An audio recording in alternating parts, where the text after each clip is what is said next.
et bienvenue dans cette nouvelle vidéo de Baguette Entertainment. Aujourd'hui, nous allons parler de Gochiwon. Donc déjà, si vous savez pas ce que c'est, un Gochiwon, c'est un petit appartement, c'est genre l'équivalent en France d'un petit appart, une résidence étudiante. Même s'il n'y a pas que des étudiants qui vivent ici. Il y a ton oncle.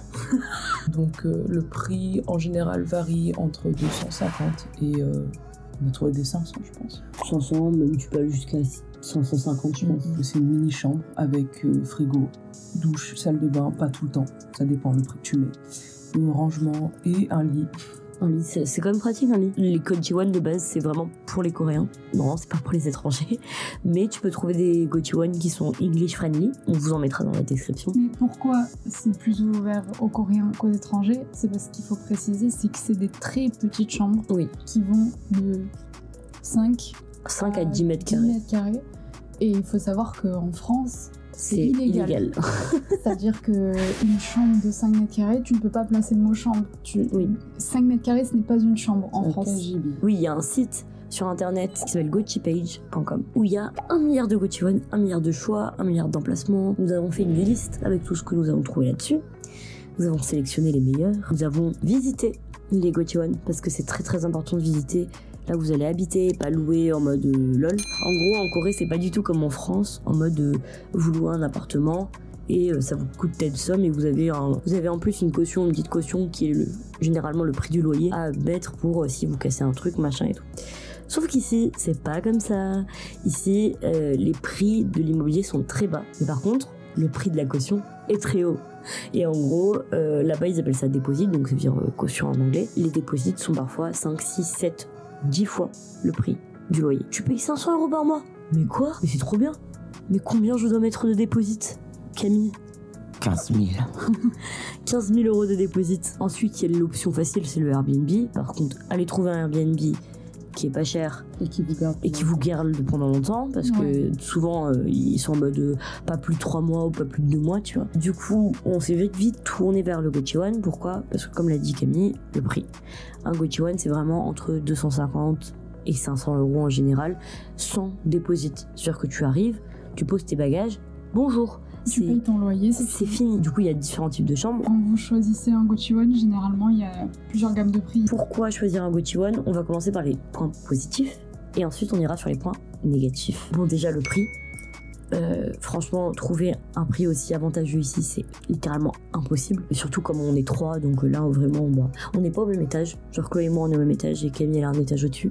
Mais quand même, enfin, je veux dire, on est à 30 secondes à pied l'une des autres, on peut se rejoindre et tout. En vrai, ça change rien parce que le temps que j'aille à ton appart, je vais à l'appart de Camille. Oui, l'aspect le plus pratique, dans ce prix-là, il y a l'eau, l'électricité, la wifi et la lessive. Et même de la bouffe.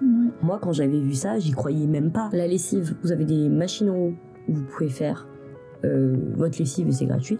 Il y a même la table à repasser, j'ai regardé, il y a même les étendoirs. Les étendoirs. Certains Gochiwon, vous avez un dryer, donc là c'est avec les étendoirs. On a de la bouffe gratuite et ça franchement, c'est vraiment pas négligeable. On a des ramen, du riz et du kimchi. Parfois t'as du pain. Dans certains Gochiwon, tu as du pain ou des œufs. Si vous avez trouvé un Gochiwon qui est English friendly, vous avez du pain, des œufs et machin, vous avez tout gagné. Et oui, et en plus on a la wifi. Et franchement ici, je suis assez contente parce qu'on a mieux que dans le Airbnb. Ouais, le Airbnb c'était une catastrophe. Et là on a vraiment, du coup notre Gochiwon il est sur 2 étages.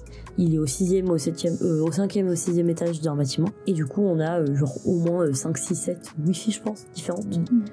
Pour chaque étage. Je connais même des Gochiwon où t'avais des wifi dans chaque chambre.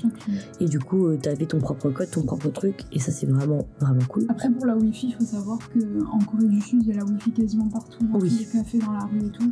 Et c'est quand même beaucoup plus pratique d'avoir ta wifi qui marche chez toi. Et le dernier truc vraiment pratique, c'est vraiment les poubelles. Parce que il n'y a rien de plus chiant que les poubelles en Corée du Sud. C'est ce qu'on a expérimenté dans le Airbnb, vous avez vu la vidéo aussi. On avait vraiment envie de crever toutes les 5 minutes en mode ça va où, ça fait quoi. Là, en haut, on peut mettre tous nos déchets directement dans les poubelles. On n'a pas à se soucier de quel jour il faut sortir quoi. Ouais. C'est eux qui font. Ouais, bah c'est ça en fait, c'est au-delà du fait de déjà apprendre À trier. à trier les poubelles, parce que c'est une galère et chaque site dit des trucs différents. Ouais. Et au-delà de ça, une fois que tu as enfin appris à trier, il faut que tu saches quel jour les sortir, Ou les sortir. Ouais. Ah c'est bon, c'est trop chiant. Dans tous les cas, ils essayent de vous rendre la vie pratique. Et ce qu'elle a oublié de dire, c'est de parler de la sécurité. Ah oui, j'ai pas vu. C'est-à-dire que tout l'immeuble est truffé de caméras. Il y en a deux partout. C'est-à-dire que je sors, là, il y en a 3. Et aussi, à la porte des 2 étages, on a un digicode. Bon, c'est le même pour les deux, mais on a un digicode. Ça fait que personne d'étranger, en fait, au Gochiwon ne peut rentrer dans le Gochiwon, tout simplement. Le seul truc auquel il peut accéder, c'est nos chaussures. Et Mais tu peux les enfermer avec les... donc, dans le Gochiwon, évidemment, on marche pas en chaussures, tu marches en claquettes. Bah, ça, c'est la vie coréenne. c'est ça. Mais après, généralement, les Gochiwon, c'est vraiment, faut lever la tête pour voir le panneau du Gochiwon. Et c'est vraiment typique coréen, c'est dans des grands immeubles où dans l'immeuble, t'as 3000 trucs différents. T'as un café, puis t'as le Gochiwon, puis t'as un escape game, puis t'as un restaurant. Et c'est vraiment le genre de truc qu'on voit pas en France. Ouais. Nous, en France, c'est Un building. le bâtiment, c'est la boulangerie, point, tu vois. Au pire, il y a des appartements au-dessus, genre à Paris, tu vois. Ouais. Mais c'est tout. Ici, c'est vraiment des antres hyper sombres. En France, tu t'aventures jamais là-dedans avec escalier qui descend au fond d'une cave, tu sais pas où tu vas. Bah là, en dessous de nous, au basement 1, il y a un café fiche. Ouais. Tu pêches et t'as un café. Il y a toujours une musique de fou, genre quand on rentre dans... Ah ouais, c'est abusé la musique. Par contre, c'est très bien isolé parce que On l'entend pas mal. L'isolation est franchement ok et pas dégueu. Ouais. Dans le sens où quand on ferme les fenêtres et la porte, franchement, on n'entend pratiquement plus rien. À part le couloir, mais le c'est couloir, le cas en France aussi. Dans tes appartements, t'entends toujours les gens claquer la porte et tout. Mais c'est pas feuille de verre comme dans certains appartements. C'est-à-dire que franchement, là, quand on ferme la porte, on sent la différence. Quoi. Et surtout, n'hésitez pas à visiter en fait les Gochiwon avant parce que vous allez avoir des mauvaises surprises, hein. On veut pas ça, hein.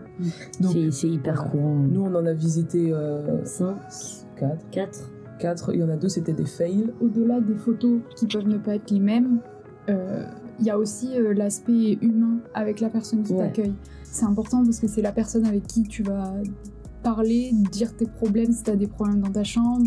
Et c'est bien d'avoir quelqu'un qui est gentil, qui est compréhensif, qui est English friendly. Au-delà de la barrière de la langue, c'est le feeling. On avait visité un Gochiwon où il y avait une dame très très creepy. Qui hyper creepy. Stranger from Hell. C'est ça. On mettra une photo. Stranger from Hell de fou. Et c'était pas méchant, je pense, mais il y avait déjà la barrière de la langue, le fait que sûrement elle voulait grave nous vendre son truc, mais sauf que elle était beaucoup trop insistante, genre limite elle voulait qu'on paye direct, elle nous a fait nous asseoir dans une chambre de 6 mètres carrés, elle a commencé à fermer la porte et à nous parler. Voilà, ça dépend du ressenti, nous on l'a pas bien ressenti, et c'est pour ça que franchement si on avait réservé avant et qu'on s'était retrouvé là et qu'on n'avait pas du tout eu le bon ressenti, c'était la merde, tu vois. Que les douches étaient communes là-bas. Ouais, non, elle est vraiment, elle est arrivée, elle nous a pris, elle nous a assises, elle a poussé Chloé, elle nous a demandé de l'argent direct. Dans l'ascenseur, genre. C'était assez Du inconfortable. coup, vraiment, si vous pouvez vous le permettre, faire un peu comme on a fait, genre une semaine, vous posez dans un Airbnb et vous profitez de cette semaine-là pour aller visiter des Gochiwon, histoire d'être tranquille. Parce que pour moi, réserver en avance, c'est risqué parce qu'il y a ce feeling et tout ça, le ressenti dans la chambre, c'est 6 mètres carrés quand même, donc c'est important et c'est le lieu de vie pour une année, donc voilà. Et en même temps, ne pas réserver et y aller day one en mode je visite et tout, vous êtes quand même pas sûr d'avoir des places. Hein. Ouais. La preuve, nous, c'était presque complet. Ouais, il y avait pratiquement tout qui était complet. Il y avait 3 mois, genre c'était pas complet. Nous, on n'avait pas le choix parce que c'était plein et qu'on voulait être 3. Donc forcément, trouver 3 chambres qui conviennent aux 3, c'est compliqué. Mais si vous venez tout seul, il y a moyen de fou que vous ayez une chambre, la chambre que vous voulez, vraiment. Totalement. Voilà. Continuons par les inconvénients parce que il y en a plein, mais ils sont en fait très minimes par rapport aux avantages. Mais ils sont un peu chiants. Déjà, l'espace, on a une fenêtre, on a quand même un peu de place, on peut marcher. Dans tous les cas, c'est des espaces très petits et il faut pas être claustrophobe, même si en vrai, comme on a la fenêtre, je sais pas si ça agrandit entre guillemets la chambre parce qu'il y a un miroir aussi. Pas tout le monde peut réussir à vivre là-dedans. Nous, c'est parce que de base, on est très casanière en mode rester dans une chambre, ça nous dérange pas. Ouais, de base, ouais. Moi, en vrai, je trouve que comme on est là pour passer des vacances et qu'on la plupart du temps on est dehors, ça franchement, on voit à peine notre chambre le matin pour se maquiller et le soir pour dormir, quoi, c'est tout. Mais moi, je me dis, un étudiant, par exemple, où sa chambre, c'est quand même son bureau pour travailler, pour étudier. Genre, t'as besoin d'espace pour mettre tous tes cahiers, machin. Et c'est pour ça qu'il y en a plein qui ont le cafard ici. Ouais, c'est pour ça qu'il y en a beaucoup qui vont travailler dans les cafés. Dans les cafés, qui vont s'aérer, parce que tu restes ici H24, Ah, c'est pas possible. Après, c'est que des petits inconvénients, mais qui sont chiants, et que des fois, il n'y a pas. Donc, des trucs à vérifier, entre guillemets. La place sous le lit, et les lits en général. Les lits coréens, enfin, en tout cas des Gochiwon, sont très, très, très inconfortables. Dans le sens où c'est très, très dur, tu sens tous les ressorts. Et en plus de ça, c'est des 8 pieds. Du coup, en fait, t'as pas de place sous le lit pour genre caler ta valise et tout. C'est très, très bas. Regardez les rangements aussi. Ouais, voilà. Les rangements. Les rangements, comme on est dans un truc de 6 mètres carrés, forcément, il peut pas y avoir des rangements de fou. Moi, j'ai bien aimé les rangements ici. C'est ce qui a participé au fait que c'était le point qui m'a fait venir plus ici. Ça reste quand même minimum. Ouais, ici, comme c'est un peu comme une résidence étudiante, faut être très silencieux. Je vois vraiment les couleurs, on doit chuchoter. Même dans les chambres, faut pas qu'on parle très fort. Parce qu'il y a des gens qui potentiellement dorment parce qu'ils travaillent de nuit. Et à partir de 22h, pratiquement, on n'a pas le droit de parler, quoi. Et du coup, être dans la chambre de l'autre, c'est pas convenable. Il faut juste faire gaffe et on se sent un peu alarmé, mais en vrai, je me dis, il vaut mieux ça que vraiment le dawa. Ensuite, les prises. Il y a un seul endroit de prise, en même temps c'est normal, c'est fait 6 mètres carrés.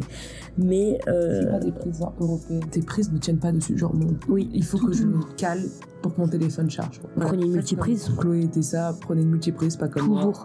Prenez une multiprise et une rallonge dans tous les cas, parce que c'est le truc pratique à avoir partout avec vous, dans n'importe quel pays, dans n'importe quel appartement, dans n'importe quel truc. Ah, les toilettes, je laisse Chloé parler. Yes. Non mais alors ici c'est pas propre au Gochiwon mais c'est propre au pays, c'est juste que déjà leur salle de bain c'est une salle d'eau où tu mouilles tout donc c'est l'enfer et les toilettes, ma phobie c'était les toilettes bouchées et en fait je suis tombée sur une chambre où je crois que les canalisations, je sais pas ce qu'elles ont mais j'ai déjà eu les toilettes bouchées une fois, on me les a débouchées, enfin ça avait l'air d'aller mieux mais c'était toujours pas ça. Et là, j'ai les toilettes bouchées. C'est juste l'angoisse, quoi. Mais ici, pareil, tu te dis, je jette la moindre feuille de papier toilette, le truc, il va se boucher, c'est terminé. Genre... Ah ouais. Enfin, c'est l'angoisse un peu. Les lumières.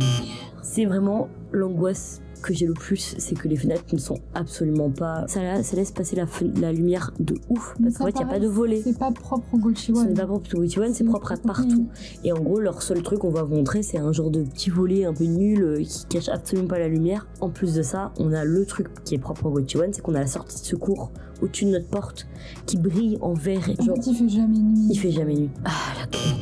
En gros, moi, je suis une fan de la clim. Genre, c'est un des trucs les premiers que j'ai cherché, c'était savoir si on avait du aircon dans notre chambre pour en fait ajuster selon tes besoins de froid, de chaud, ta propre chambre. Sauf qu'ici, non. Bon, on s'est dit, c'est pas grave, on va crever de chaud, au calme. Sauf que non, les Coréens sont des fous malades qui ont la clim en permanence. Mais partout, dans le métro. Ah ouais, dans les métros. Il faut que tu prévois ta doudoune uniquement pour aller dans le métro. Il y a un par étage de truc qui fait la clim. Et du coup, s'il y a un Coréen qui décide de mettre la clim, tout le monde a la clim. Mais sauf que les Coréens, ils aiment trop ça. Donc et du coup, tout le temps. Les 2 premiers jours étaient assez traumatisants. Parce qu'en gros, on a eu la clim le soir, enfin la nuit et la journée. Du coup, le premier soir, j'ai dû dormir en pull, enfin, tous les 3, hein, en pull jogging, parce qu'il faisait hyper froid. Dans tous les cas, on vous mettra des recommandations dans cette vidéo de Gochiwon qu'on a vue et qui sont cool. Et si vous avez des questions, n'hésitez pas à les poser dans les commentaires. N'hésitez pas à lâcher un like, à vous abonner à notre chaîne YouTube, et on vous retrouve la semaine prochaine pour une prochaine vidéo. À la semaine prochaine!